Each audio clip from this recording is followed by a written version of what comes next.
Hello mga kasiitan. Kia Pride 1990 model hatchback. Conversion ng carburetor ng motor. Ayan guys. Ayan yung kailangan ko. Hindi yan, yung nasa ilalim. Ayan. Carburetor ng motor. Lalagay ko dyan. Mga kasiit.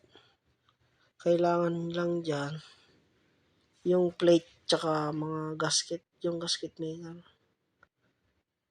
Yung gasket maker bili ko dyan, ano lang, 150, yung isang pin na yan, malaki niyan.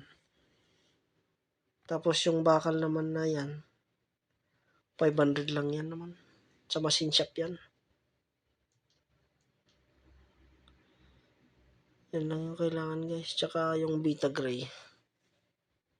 Lagay nyo lang dyan. Dapat lapat lahat may dadaan na coolant doon sa taas. Diyan sa may taas. Dapat lapat na lapat yan. Para hindi sumungaw yung coolant guys. Yan may coolant kasi dati dyan yung papunta sa carburetor nya.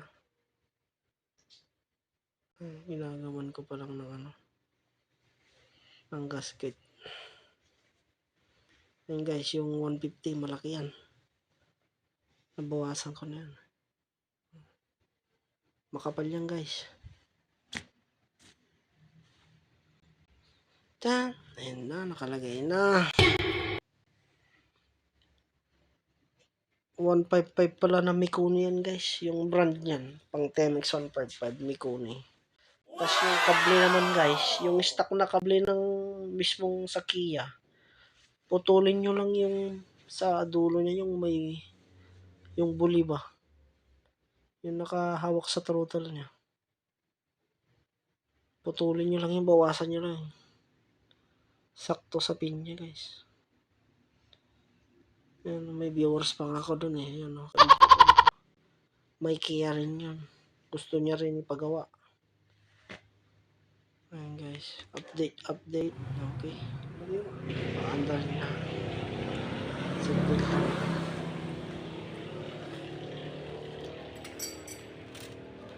Ayan guys. Sabi video nga buo. Paandar na. Video nga buo.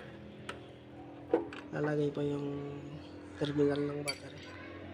One eternity later.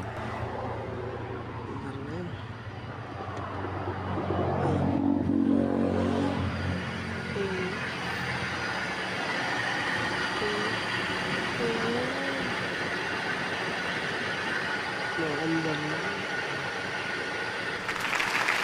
Guys, ito. Yung ginawa kong tono. Tinulog ko ito.